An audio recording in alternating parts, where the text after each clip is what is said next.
Hello everyone, it's Jamal Thomas. Welcome to the Progressive Soapbox. I hope everyone is doing all right. Let me check. let me check my sound. I missed this on the last one, so I'm gonna give this heads up here. Two things. Well, three things actually. First, anyone that wants to donate can't do it through Super Cash right now and has to go through an alternative Super Chat of sorts. Ultimately, it's just PayPal. But sending it through that system would allow a little Star Trek icon to go up and pop up and dance and shake and give you a thank you from me. That's the first point. Second one, in the last video, this is how the internet ends. They said, this is how the internet ends, not with a bang, but in the name of censorship. It's not really the internet at the point where you've essentially eliminated people's voices. All right, so that's the second point.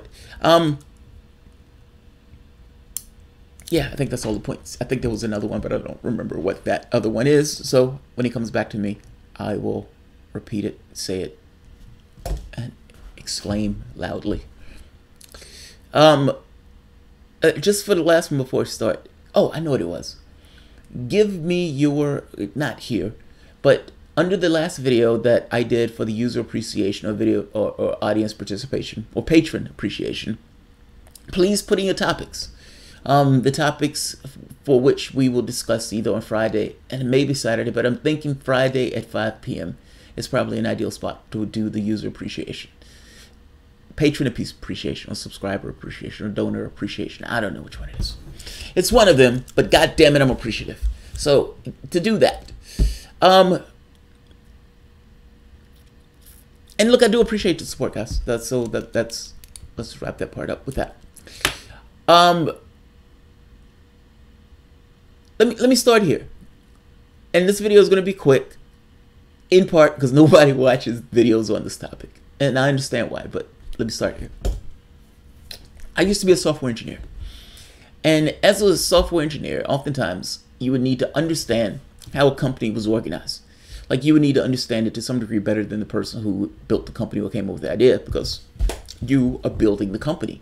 You are literally building the company. As an engineer, you are the creator of the societies. You're the one who's sitting there figuring out how this information is going to go from point A to point B to point C. How are we going to collect it? How are we going to move it? And ultimately, the maneuvering of information is the company. I mean, ultimately, these things are legal fictions. The moment that you figure out how it works, how it's going to process information, how it's going to do what it does, at least from a software side, depending on whether or not it's purely a software company, you've essentially created the company. You go into a job, into a new company. The boss comes to you and says, hey, we need you to put a box on this page. And in putting the box on this page, when people select that box, we need you to put those people into this particular subscriber program. Great. That's awesome. Will do. How much pain would it be to do that? Doesn't seem like it would be all that bad. I mean, after all, I'm just looking at the site. It's just put in a box. What could go wrong? And you go and you stick a box on a page and you make the links necessary to connect that information to the rest of the database and to the rest of, you could say, the site and the user portion itself. 2 months later, somebody comes to you or someone on your team and they say, hey, when I look at this, I am getting a different result than I would expect. Okay, what's the result that you'd expect? Well, I'm not sure, but this number doesn't look right. Okay, let's recreate it. Oh, it came out okay that time. Okay. And then every so often, you would get this thing where it would be a number that's slightly off, not fully off, but slightly off. But it doesn't necessarily look off enough where anybody would flag it or say anything about it until you get a call. And in that call, they say, hey, this number is wrong. Like when we do XYZ, this, and this, you find out this number is wrong. And you find out that the reason the number is wrong is because the thing that you attached it to, every so often, it's not every time, but every so often, sometimes that value is used in order to creation of some kind of number that's being calculated that nobody really thinks about, knows about, has touched for the last 10 years of the company's operation. and you're fucking up somebody's number or some number that needs to come out. I'm making the point that oftentimes these complex systems are so complex that they are somewhat opaque to the people who are using or trying to manipulate those systems. Whether you're a physicist, whether you're a computer scientist, whether you're a computer engineer, ultimately, tinkering around with certain systems entails cascading effects that you, as bright as you are, if you're being honest with yourself, know that you can't necessarily always account for. Let's move to climate for the moment. As human beings, we need certain things on this planet in order to live. Food, clothing, shelter, etc., etc. But beyond any of that, we need a habitable environment. Meaning we need a space where we can live and putter about and fuck around and argue on Twitter and Facebook. We need area. Now, the reason why I use that term is that regardless of what we talk about from the standpoint of the resources that we need, if we don't have an environment that can sustain our life, we're not going to be here. I do these not to fully be apocalyptic, but I do these and because I have no necessarily expectation of people fully engaging on this. And I think I understand why. I mean, ultimately, you have some people who are honed in on the environmental stuff. They have this idea of things higher and beyond themselves. But a lot of people, I think, on the planet are focused on their immediate needs. They're still in this idea of survival. Despite the fact that the capitalistic system has all the tools, meaning the machines, the technology that we have at our disposal has the capabilities of making sure people have all the things that they need. And yet, there's scarcity. You have a small, tiny 1% that is for all intents and purposes the new royalty, and they hoard resources. And so you have poverty and scarcity. Here's the thing. Part of the reason that people don't look up into the higher goals and aspirations is because they're so focused on their basic, immediate needs. It makes sense that the person who wants to make sure that their kid is not drinking water laced with lead is not really caring about the fact that their environment is being eroded based on animal agriculture and based on oil, you could say gas, oil extraction. Like, I guess I'm trying to make this point that the immediate needs are going to outweigh the larger construct. That's just the way it is. That makes perfect sense in the world. All the incentives built into that particular system means I care more about my kid than I do the environment. I care more about making sure I have something to eat than I do about the larger environmental space. Even if I am a co-worker, I care more about keeping my job than I do about this, ephemeral, esoteric thing of the environment. That said, there's a terrifying thing where many physicists, all of this is coming about because of this. This report. Flip. Right. Domino effect of climate event could move Earth into a hothouse effect. What they mean by this is climate change models is just science, but it's not flat fact. It's them doing an estimation. Like, at the end of the day, scientists are just human beings. And they are, like anybody else, flawed and not necessarily godlike in their knowing and their awareness. It is very possible that the science that they're doing with this can have other cascading effects that allows the speed in which the temperature increase to be some level of exponential. Meaning, they're making an assumption that certain temperature drivers will remain constant. They don't know that. It is very possible that there could be other drivers that take place. For example, methane leaks, and the leak of the methane creates a spike in the way that the temperature go out, creating a spike in something else, which creates some kind of cascade in something else. They don't know. That's what they're saying. This could be worse than what we think it is. Up to this point, the models that NASA has been coming out with has been trending towards the high side, if not worse than the high side. So now you have this thing where the scientists are kind of coming up admitting, like, look, it's possible that this will be worse. It's possible that there are other drivers that may take place that may increase the speed at which the heat goes up. It is possible that what we're thinking is the low end of the spectrum. We don't know.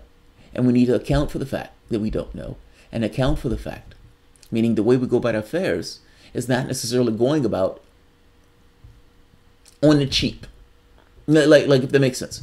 Even pointing at the climate change model from the Paris Accord, saying that may not be enough. I think the argument they would probably make if they were being just open is that's not enough. That's not enough. And not just not enough. Why are you trying to do this on the cheap when the world is at stake? That's what I'm getting at. The world is at stake. And we're trying to do this on the cheap. Why on earth do you want to take the chance that the world could take a hit for something, for another reason, for something else that's not necessarily real? Now again, I understand why human beings don't necessarily look up from their surroundings, which is why I don't necessarily have this burning thing in me to think that this is going to change before it collapses. Nevertheless, I want at least one person raising their hand saying, hey, this is problematic. This is an asteroid that is going to hit the planet, that we are perfectly allowing to hit the planet, knowing full well that it's going to hit the planet, being told in no unclear terms that it will hit the planet. And the reason that you're allowing it to hit the planet is because of a fictional economic system that creates scarcity and allows people, or forces people, to focus on their basic needs to such a degree that looking up at the larger ideas that's around them, the larger universe, the larger world, or in this case, just the larger environmental space, becomes somewhat, I'm not going to say impossible to do, but very unlikely. But very unlikely. Who did this? Let's see. Killer for a living. I told you to look up the Guy McPherson. I did on this. He says humans have less than 10 years left. Yeah, I've looked up Guy McPherson. This is kind of my point, this feedback mechanism. Some people have pushed back on Guy McPherson on this. Guy McPherson's main point is there will be other things that will drive this temperature up higher, and we, for the most part, need to just kiss our ass goodbye and just get along with the business of dying. I would love to have Guy McPherson on the show. I've not been able to get Guy McPherson on the show. I've tried. In fact, let me try again. It's as if nobody actually believes it. You know what I mean? Like, what do you do? If somebody told you that you have a week left to live, what do you do? If somebody told you you had a year left, what do you do? Now, some people will say, well, I'll go skiing, I'll go this, I'll go doing that.